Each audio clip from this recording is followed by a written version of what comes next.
Bonjour et bienvenue dans le podcast Happy Personal Shopping.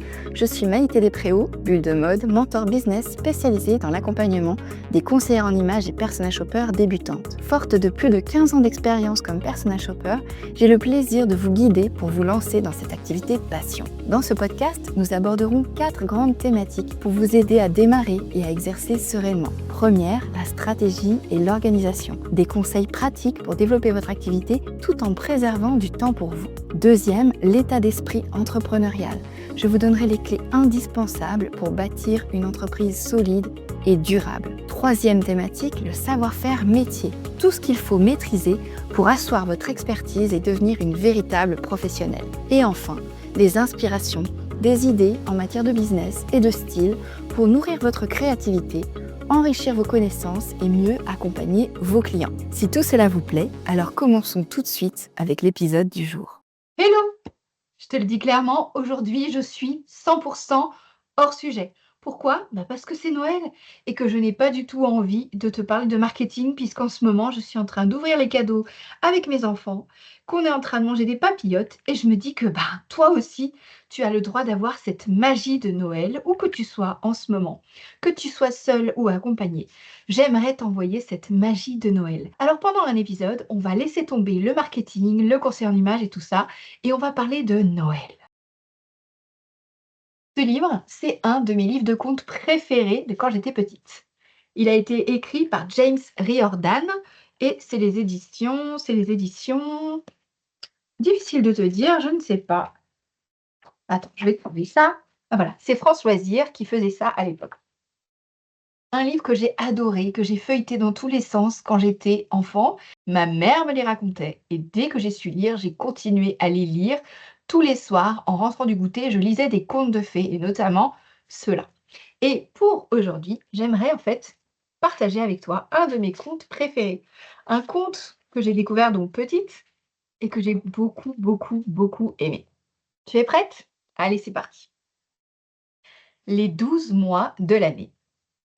Dans un petit village, au cœur des montagnes de Bohême, vivait autrefois une vieille femme, avec sa fille qu'elle chérissait et gâtait, et sa belle-fille Jeanna, qui jamais ne pouvait trouver grâce à ses yeux.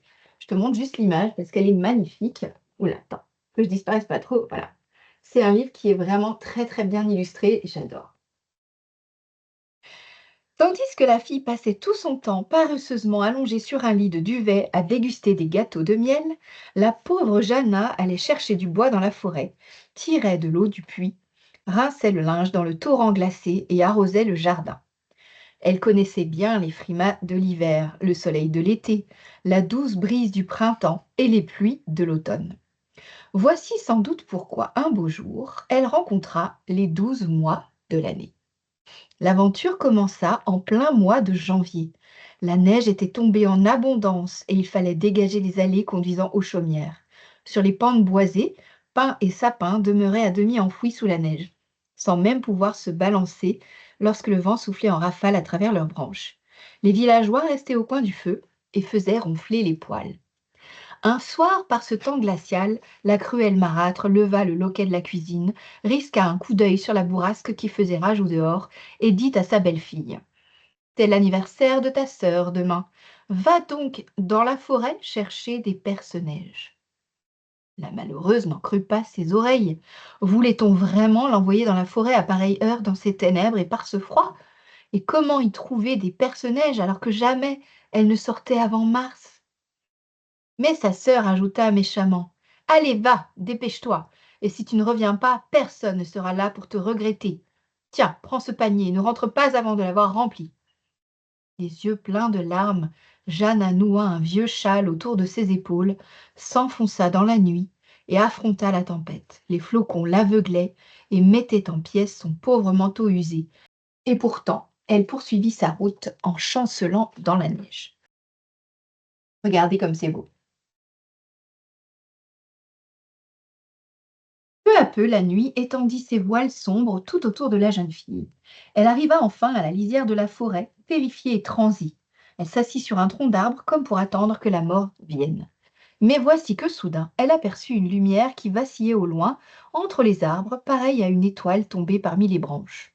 Tout d'abord, elle crut rêver. Puis elle se leva et se dirigea vers la lueur, se frayant péniblement un chemin parmi les fougères ensevelies sous la neige.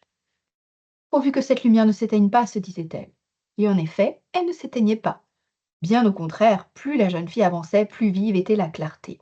Mais ce n'était pas une étoile, c'était un feu, un grand feu que Jeanna entendait crépiter et dont elle respirait l'odeur âcre. Tout à coup, la jeune fille se trouva dans une clairière inondée de lumière. Au centre brûlait un gigantesque feu de bois dont les flammes s'élevaient vers le ciel, et tout autour étaient assis des hommes qui bavardaient tranquillement. Qui pouvaient-ils bien être? Des chasseurs? Des bûcherons? Sûrement pas, car ils étaient bien trop élégamment vêtus. Certains portaient des habits d'or, d'autres d'argent, d'autres encore de velours vert ou jaune. Ils étaient 12 en tout, 3 vieillards, 3 hommes d'âge mûr, 3 jeunes gens et 3 enfants. Ce sont les 12 mois de l'année, se dit Joanna. C'est alors que l'un des vieillards, celui qui portait la barbe la plus longue et les sourcils les plus épais, se retourna et fixa sur la jeune fille un regard étonné. Elle eut si peur qu'elle voulut s'enfuir, mais déjà il était trop tard. L'homme lui cria d'une voix terrible et solennelle: Qui donc êtes-vous, étrangère, et que venez-vous chercher en ces lieux? Jeanna murmura en montrant son panier vide: Je viens cueillir des perce-neige. Des perce-neige en janvier? Mais mon enfant, vous rêvez! C'est ma belle-mère qui me l'a ordonné, reprit timidement la jeune fille. Et elle m'a interdit de rentrer à la maison avant d'en avoir rempli mon panier. À ces mots, les 12 hommes se consultèrent à voix basse. Jeanna eut beau tendre l'oreille, elle ne comprit pas ces étranges paroles, pareilles au bruissement des feuilles et au sifflement du vent. Puis le silence retomba à nouveau sur la clairière, et le même vieillard, très digne, s'adressa à Jeanna en ces termes. Dites-moi, qu'adviendra-t-il si vous ne trouvez point des personnages?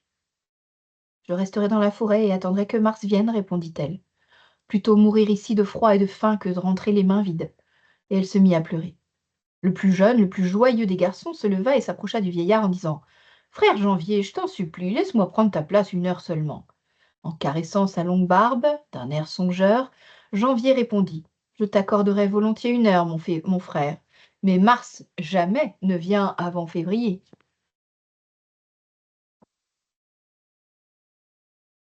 Que vient donc février? S'exclama un autre vieillard, portant barbe grise et sourcils en broussailles. Nous connaissons bien Jeanna, nous la voyons puiser de l'eau à la source glacée et porter ses fagots tout le long des chemins. C'est la jeune fille des 4 saisons. Il nous faut faire de notre mieux pour lui venir en aide. Qu'il en soit ainsi, déclara Janvier, et il frappa le sol de son sceptre de glace en chantant dans le grand vent. Pins et sapins, secouez vos branches, agitez vos aiguilles blanches, givre, frimas, glaçons et congères, maîtres inflexibles de l'hiver. Laissez fondre vos cœurs de glace, car Janvier va céder sa place. À ces mots, la forêt se fit silencieuse. Les arbres rigides et gelés cessèrent de craquer, et la neige légère se mit à tomber à gros flocons. Voici venu ton tour, mon frère, dit Janvier à Février en lui offrant son sceptre. Alors Février, en martelant le sol, s'écria: Bourrasque et grand vent, soufflez, soufflez plus fort, bise et ouragan, sifflez, sifflez encore, déchaînez vos furies sur les plaines et les monts, soulevez la tempête en de blancs tourbillons. À peine eut-il terminé que le vent glacial se mit à hurler dans les branches, tandis qu'alentour voletaient les flocons. Alors Février passa le sceptre à Mars en disant: C'est à toi maintenant, mon frère. Mars, jeune et joyeux, le prit en souriant. Mais voici qu'aux yeux étonnés de Jeanna, le sceptre de glace se transforma en une branche vigoureuse, toute couverte de bourgeons. Mars éclata d'un rire léger et chanta gaiement sa chanson. Babille, gentil ruisseau, scintille, bel étang, revenez les oiseaux, faites éclater vos chants. Et vous, les personnages, montrez vos boutons blancs. Émerveillée, Jeanne tendit le bras. Qu'étaient donc devenus les congères, les glaces et les flocons? Sous ses pieds, la neige avait disparu. Et sur la terre brune pointait l'herbe verte. Partout, la vie reprenait, tout n'était que fleurs, murmures et bruissements. Hâte-toi, lui dit Mars, car mes frères m'ont accordé 1 heure seulement. Jeanna se précipita vers les perce-neige qui partout fleurissaient. Sous les buissons, les cailloux, sur les terres et les buttes, le sol en était tapissé. La jeune fille en remplit son panier, puis revint en courant vers la clairière. Mais le feu avait disparu, et les 12 frères, eux aussi, s'en étaient allés. Il faisait encore clair, mais un peu moins pourtant, car cette fois, c'était la pleine lune qui illuminait la clairière. Confuse de ne trouver personne à qui dire sa gratitude, Jeanna se hâta de rentrer chez elle, son panier rempli de perce-neige. Tout le long du chemin, ses pieds semblaient glisser doucement sur la mousse. Mais à peine eut-elle passé le seuil de la chaumière que la bourrasque fit à nouveau claquer les volets et que la lune disparut derrière des nuages énormes. « Pourquoi es-tu rentrée si vite? hurlèrent en même temps sa belle-mère et sa sœur. Et où sont donc tes fleurs? Sans un mot, Jeanna souleva son panier, et toutes les perce-neige s'éparpillèrent sur la table. Les deux méchantes femmes, le souffle coupé, ne purent en croire leurs yeux. Où les as-tu trouvées demandèrent-elles éberluées. Et Jeanna raconta son histoire. Elles écoutèrent bouche bée en hochant et branlant la tête. Là, sur la table, s'étalaient des centaines de perce-neige qui parfumaient toute la chaumière, des senteurs fraîches du printemps. Les 12 mois de l'année, ne t'ont pas offert autre chose demanda la belle-mère. Je n'ai rien demandé d'autre, répondit Jeanna. Grande sotte, répliqua brutalement sa sœur. Ce n'est pas si souvent que l'on rencontre les 12 mois en même temps. Et tout ce que tu as trouvé à leur demander, c'est un bouquet de perce-neige, imbécile. À ta place, j'aurais demandé à octobre des pommes et des poires savoureuses, à juillet des fraises fondantes, à septembre des champignons bien blancs, et à mai des concombres verts. Tu as raison, ma chère fille, reprit la mère. En hiver, les fraises et les poires valent leur pesant d'or. Et cette petite imbécile qui est allée demander de vulgaires perce-neige. Allez, ma chérie, enfile ton beau manteau de fourrure et va là-bas à ton tour. Et sois exigeante, ne te laisse pas faire. Pour ça, n'aie crainte, répliqua la jeune fille en s'emballant soigneusement, en s'enveloppant soigneusement dans son épais manteau. Tu peux compter sur moi. Puis elle s'éloigna en toute hâte, en suivant les traces de sa sœur du mieux qu'elle put. La forêt était sombre, la nuit glaciale, les nuages lourds. Les congères paraissaient de plus en plus hautes et s'élevaient tout autour d'elle comme autant de murailles menaçantes. Grand Dieu, gémit la petite fille, pourquoi s'aventurer dehors par un temps pareil? Je devrais être bien au chaud dans mon lit au lieu de grelotter ici, je vais m'égarer pour sûr. Je vous montre l'illustration. Et donc, elle arrive à la fameuse clairière. Tout à coup, elle aperçut une lueur dans le lointain. Se frayant difficilement un chemin dans la neige épaisse, elle se dirigea vers cette lueur et arriva dans une clairière où 12 hommes se tenaient assis autour d'un grand feu. Elle marcha droit sur eux et sans même les saluer, s'installa effrontément tout près des hommes pour se réchauffer les mains et les pieds. Tout d'abord, les hommes gardèrent le silence, puis Janvier frappa le sol de son sceptre, lui demandant d'une voix sévère: Qui es-tu? Vous venez d'offrir à ma sœur tout un panier de perce-neige, répliqua-t-elle sans vergogne. Alors j'ai suivi ses pas dans la neige pour venir chercher des cadeaux à mon tour. Nous connaissons bien ta sœur, reprit Janvier, mais toi, nous ne t'avons jamais vue. Qu'importe, reprit-elle. Je veux que Juillet m'offre ses fraises les plus grosses et les plus sucrées. J'exige qu'Août me donne des noisettes énormes et Septembre des champignons bien blancs. Je demande à Octobre. Mais Janvier l'interrompit brutalement. Pas si vite, veux-tu? Jamais l'été ne vient avant le printemps, ni le printemps avant l'hiver. Juillet est encore loin. C'est moi qui suis le maître des saisons pour l'instant et je ne céderai ma place qu'après avoir régné durant 31 jours. Quel vieux grincheux vous êtes, s'écria-t-elle. De toute façon, ce n'est pas vous que je suis venue voir, car vous n'avez rien d'autre à offrir que le froid et la neige. C'est l'été que je suis venue chercher. Alors Janvier perdit patience. Eh bien, va-t'en donc chercher l'été en hiver, hurla-t-il, et il déchaîna une formidable tempête sur la forêt. Bientôt, la clairière tout entière disparut dans la tourmente. Le feu lui-même parut englouti par les rafales de neige. On l'entendait seulement crépiter et gronder furieusement. La malheureuse épouvantée hurlait: Arrêtez, arrêtez, où êtes-vous? Bientôt, elle fut aveuglée, étouffée, emportée par la bourrasque. Folle de terreur, elle se mit à courir dans toutes les directions, s'enfonça dans une congère et y mourut aussitôt. Pendant ce temps, la mère, debout sur le seuil, attendait avec impatience le retour de sa fille en scrutant anxieusement l'horizon. Bientôt, elle n'y tint plus. Elle s'enveloppa dans ses vêtements les plus chauds et se dirigea résolument vers la forêt. Tout en jurant et maugréant, elle s'enfonça de plus en plus profond dans la neige et ne tarda pas à disparaître elle aussi dans la tourmente. Jeanna, quant à elle, vécut tranquillement dans la chaumière. Les années passèrent, elle se maria, eut des enfants. Autour de sa maisonnette s'étendait le plus merveilleux des jardins. Tout au long de l'année, elle y cueillait des roses, y récoltait fraises et framboises, pommes et poires, et l'on disait autour d'elle: les 12 mois de l'année règnent en même temps dans son jardin, et c'était bien la vérité. Voilà pour cette histoire. J'espère qu'elle vous a plu. J'ai personnellement toujours adoré cette histoire qui me faisait voyager. Si oui, dites-le moi et je vous enverrai une autre histoire pour le réveillon qui a lieu la semaine prochaine.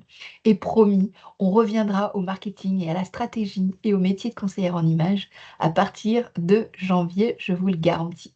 Mais si ça vous a plu, venez me le dire, parce que pour le coup, là, je fais vraiment un vrai hors-sujet.